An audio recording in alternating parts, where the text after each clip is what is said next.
믿음의 길, 이 믿음의 길은 나에게서부터 시작된 길이 아닙니다.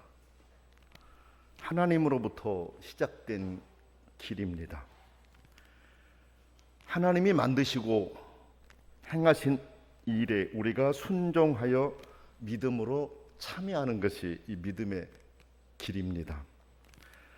자기가 뭐를 행하여 성취함으로 목적을 이루는 길이 아니라는 말씀입니다.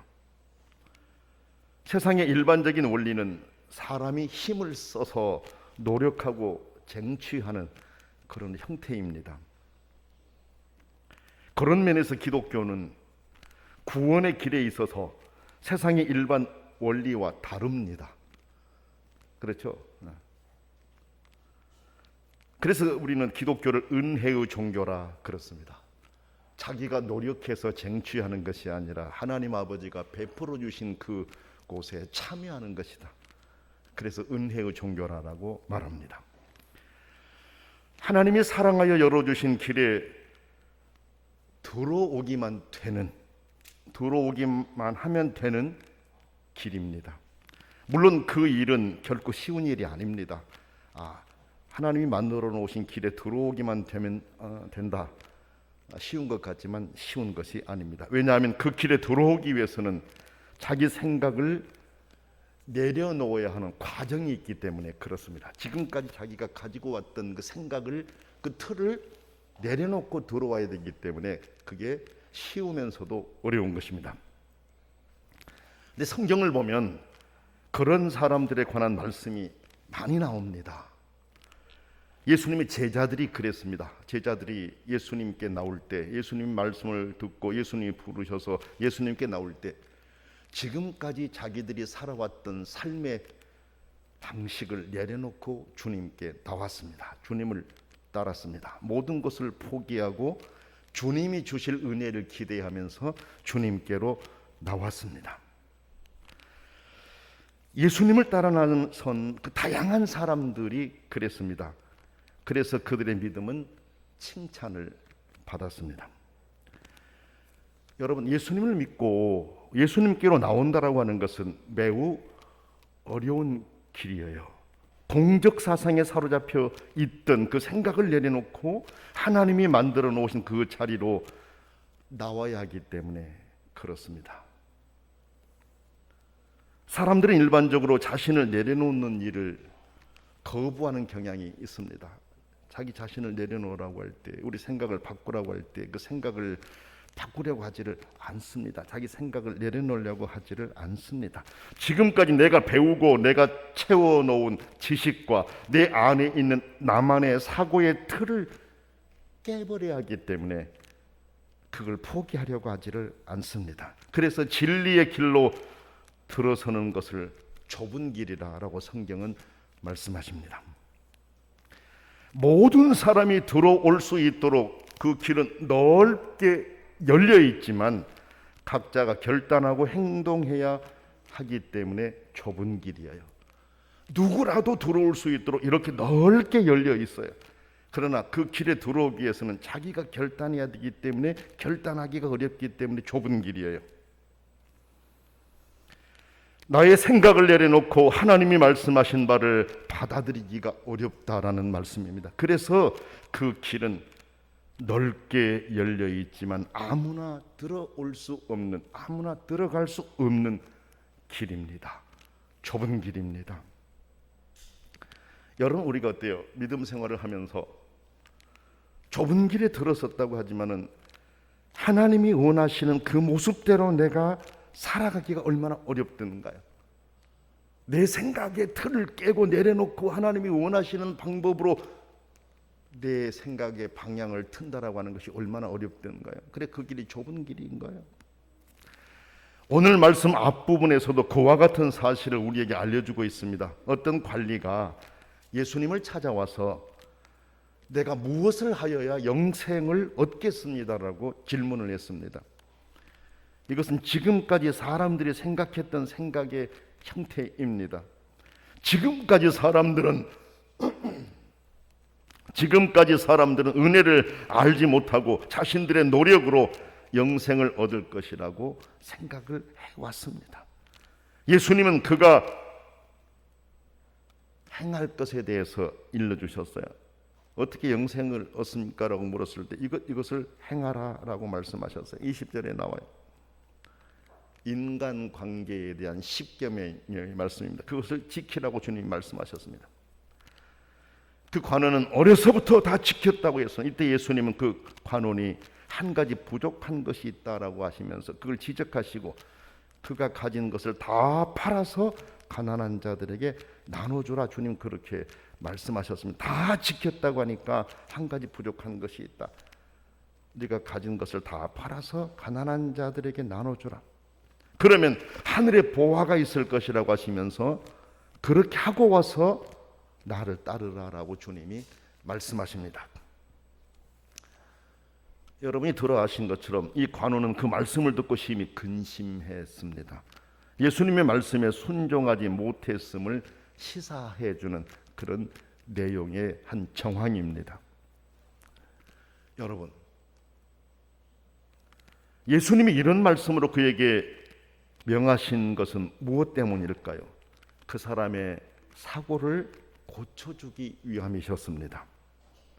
인간의 공로로 영생을 얻을 사람은 없다라고 하는 것을 알려주시려는 것이었습니다. 율법으로 구원 얻을 사람은 아무도 없다라고 하는 것을 주님께서 알려주시려고 하셨던 거야. 여러분 보세요. 의무감에서 행하는 자는 온전하고 즐거운 마음으로 실천하기가 어렵습니다. 사랑하는 마음이 없이 글자에 매여 지키려고 한다면 기계적인 것이 될 수는 있을지 모르지만 인격적인 교감은 이루어질 수가 없습니다. 그러므로 하나님께 기쁨이 될 수가 없습니다. 여러분, 인격적인 것과 기계적인 것은 완전히 다릅니다. 완전히 다릅니다. 우리가 믿음의 길을 가며 있어서 기계적으로 신앙생활하는 것은 우리에게 유익이 없습니다. 인격적으로 하나님과 깊은 교제 속에서 믿음의 길을 가야 하는 것이에요. 여러분, 예수님이 관원에게 재산을 다 팔아서 가난한 사람에게 주라고 하는 거, 이것은 여러분요, 그 관원에게 있어서는 자기 자신을 부정하는 일입니다. 그렇죠? 다 팔아서 가난한 사람에게 주라고 말씀하셨는데 이것은 그 관원에게 있어서는 자기 자신을 부정하는 거예요. 왜 그래요? 지금까지 돈을 믿고 살던 사람에게 그것을 다 팔아서 남을 주라고 하는 거, 자기를 송두리째 버리는 일이잖아요. 그렇기 때문에 이것은 자기를 부정하는 결단을 하라는 말씀입니다. 하나님의 왕국은 자신의 힘으로 행하는 것이 아니라 자신을 하나님의 통치에 맡기는 일이고 그의 왕권에 완전히 항복하는 것을 의미하기 때문에 그 관원은 우선 자기의 우상인 돈을 버려야 했습니다. 지금까지 생각해왔던 그 틀을 깨야 됐다라는 것입니다. 그런데 예수님은 그 버림은 없어지는 것이 아니라 이 세상의 재산을 하늘에 쌓은 것이기에 결코 손해가 아니다라고 말씀해 주셨습니다. 예수님은 그 관리에게 자신의 것을 포기한 후에 예수님께 와서 예수님을 따르라 이렇게 말씀하십니다. 포기해야만 예수님을 믿고 따르는데 영생이 있음을 주님이 알려주시는 것입니다. 포기할 수 있을 때 주를 바라볼 수 있다라는 말씀입니다. 자, 그러면 여러분, 예수님이 말씀하신 이웃사랑에 대한 실천은 어디에서 가능한 것일까요? 그렇습니다. 하나님의 은혜 안에 있을 때 가능합니다.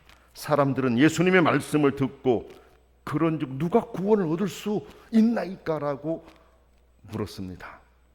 당연한 질문이죠. 당연한 질문이죠. 지금까지 내가 가장 소중하게 여겼던 것들을 포기하고 주님을 따르라고 하는데 그것을 포기하고 주님을 따를 사람이 누가 있겠습니까? 라는 거예요.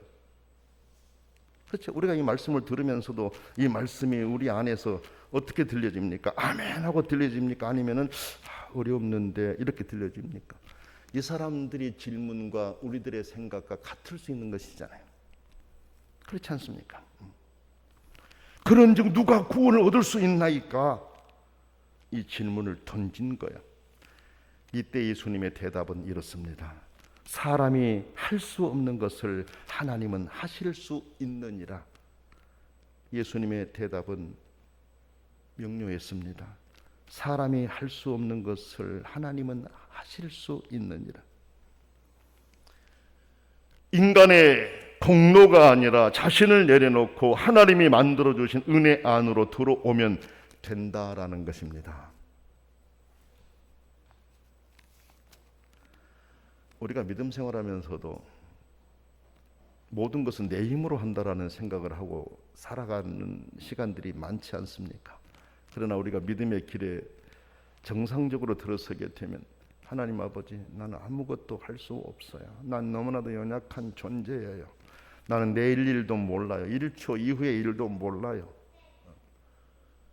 그렇게 신앙 고백하지 않습니까? 나는 전적으로 하나님 의지하며 살아갑니다. 하나님의 손에 내 자신을 다 맡기면서 살아갑니다. 그러니 전능하신 아버지, 나를 인도해 주십시오. 이게 우리들의 정상적이고 성숙한 신앙의 모습이지 않습니까? 주님이 그것을 원하신 것입니다. 자기 자신의 삶의 방식을 내려놓고 하나님을 의지하며 하나님이 만들어주신 그 길에서 살기를 원하신 것이죠. 근데 여러분, 이 말씀을 준비하면서 그 길이 그렇게 어렵지만 우리는 그 길에 들어와 있다. 이게 너무 감사했어요. 여러분, 그렇지 않습니까? 그 길에 들어오기가 그리 어렵지만 우리들은 주님 말씀을 믿고 받아들이고 믿음의 길에 들어와서 하나님을 예배하고 이 말씀을 듣고 말씀을 통해서 우리의 자신의 부족함을 느끼면서 하나님 아버지가 원하시는 대로 살아가기 원합니다. 나를 더 강하게 붙잡아 주십시오. 내 생각을 다스려 주십시오 하면서 살고 있지 않습니까? 이것이 좁은 길에 들어오지 않는 자와 좁은 길에 들어온 자의 차이입니다. 그래서 우리는 재물이 소중한 것을 알면서도 구별하여서 하나님께 드리지 않습니까? 재물이 소중한 것을 알면서도 구별하여 하나님께 드리면서 행복해하고 있지 않습니까? 그렇지 않습니까, 여러분? 오히려 많이 드리지 못해 아쉬워하면서 믿음의 길을 가는 것이 오늘 그리스도인들의 모습입니다. 그러니 은혜입니다. 이것은 하나님이 행하신 일입니다. 내 마음대로 되는 일이 아닙니다. 전능하신 아버지께서 우리 마음 안에서 우리를 역사해 가시기 때문에 그렇습니다. 여기 이 간호는 하나님의 은혜를 체험하지 못했기에 예수님의 말씀을 듣고 심히 근심하지 않았습니까? 심히 근심하지 않았습니까?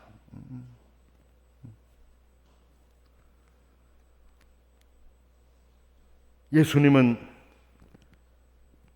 자신이 소중하게 여기는 것을 내려놓고 주님을 따르며 주님을 위해 헌신하는 사람에게 보상이 있다라고 말씀하셨습니다.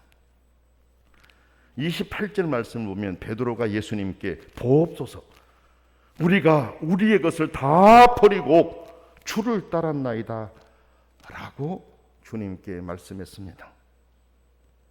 이때 예수님께서는 베드로를 향해서 하나님의 나라를 위하여 자신이 소중하게 여기는 것을 버리는 자는 현세의 여러 배를 받고 내세의 영생을 받지 못할 자가 없다라는 취지의 말씀을 하셨습니다. 앞에 말씀을 드렸지만은 예수님의 제자들이 주님의 부름을 받을 때 배뿐만 아니라 자기가 가지고 있던 것을 다 버리고 주님께 나와서 주님을 따랐어요. 지금까지 살아오던 삶의 방식 자체를 완전히 정리하고 새로운 방식으로 주님을 따랐어요.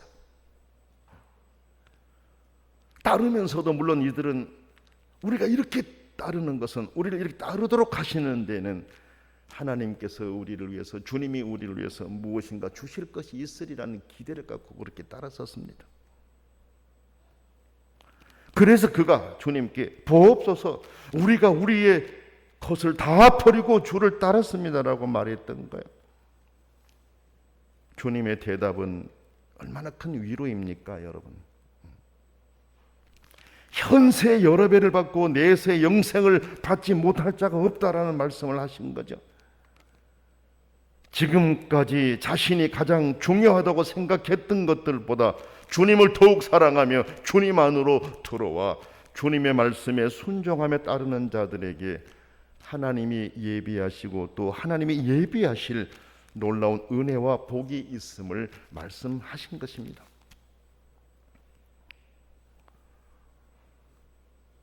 물론 여러분, 우리가 믿음 생활을 하면서 보상을 바라고 주님을 따르는 것은 아닙니다. 그냥 기뻐서 나를 구원하신 그 은혜에 감격해서 다 같은 죄인을 살려주셔서 하나님의 자녀 삼아주시고 영광의 나라를 소망 중에 바라보게 하시고 하나님의 자녀가 되게 하신 그 은혜에 너무 감사하니까 내 마음에서 우러나서 자원하는 마음으로 물질도 드리고 헌신도 하고 시간도 드리면서 주님을 섬기고 있지 않습니까, 여러분? 억지로 하라면 어떻게 하겠어요? 억지로 하라면 못하죠. 못하지 않습니까? 내가 받은 은혜가 너무 감사해서 나를 살려주신 하나님의 은혜가 너무 커서 우리는 그렇게 하고 있는 거 아닙니까? 하지만 그 마음을 아신 하나님은 우리를 위해서 필요한 것들을 준비하신다라고 말씀하셨어요.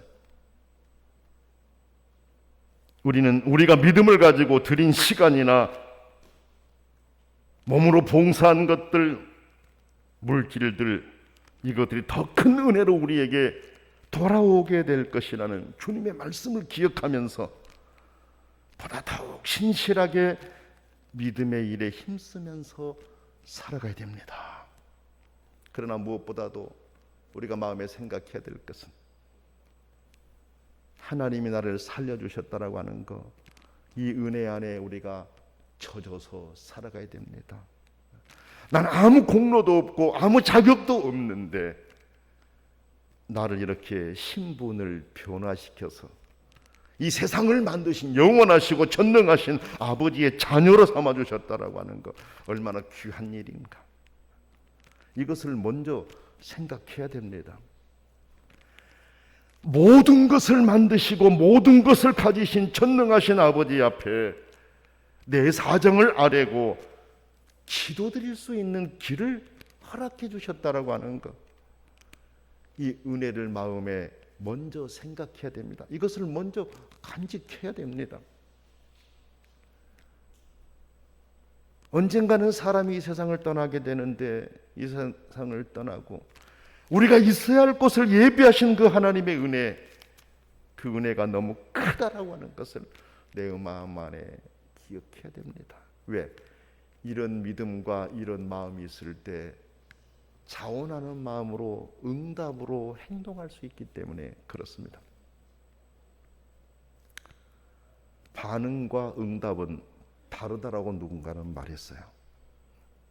그렇죠? 우리는 응답해야 됩니다. 감사로 응답해야 됩니다. 그렇게 살아가는 곳에 하나님의 준비하심이 있고 전능하신 아버지의 예비하심이 있습니다. 그 예비하심을 바라고 믿으면서 오늘까지 살아왔습니다.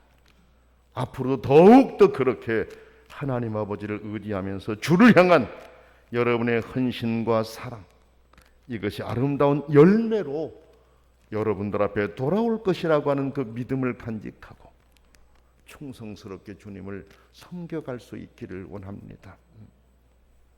여기에 나와 있는 이 젊은이의 생각이 아니라 주님을 바라보고 주님이 나에게 무엇을 기대하시고 바라시는가, 주님이 진정 나에게 원하시는 것이 무엇이고 내가 어떻게 살아야 하나님을 영화롭게 하고 전능하신 아버지를 기쁘게 해드릴 수 있을 것인가,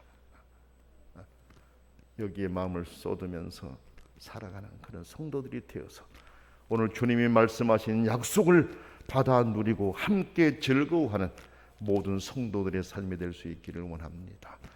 기도하겠습니다.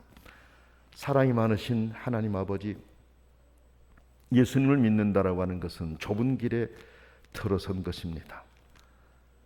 길 자체가 좁은 것이 아니고 누구나 들어올 수 있도록 넓게 열려 있는 넓은 길이지만, 그러나 그 길에 들어가는 것은 자신을 내려놓고 하나님 아버지가 원하시는 대로 살아야 되기 때문에 그 길이 좁다라는 것을 우리가 압니다. 우리를 비울 수 없고 우리를 내려놓을 수 없기 때문에 그렇습니다. 지금까지 우리가 가져왔던 생각을 포기한다라고 하는 것이 어렵기 때문에 그렇습니다. 그러나 아버지 하나님, 오늘 저희들 좁은 길에 들어서게 하셨으니 감사합니다. 보다 주의 은혜에 감격하며 살게 하시고 전능하신 아버지 하나님을 높이며 살게 하여 주시옵소서.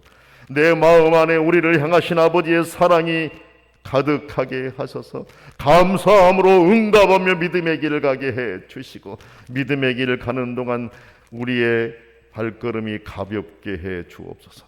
주께서 예비하신 약속하신 것을 소망하면서 살아갈 때 힘과 용기를 더해 주시고 힘써 순종하며 살게 해 주옵소서.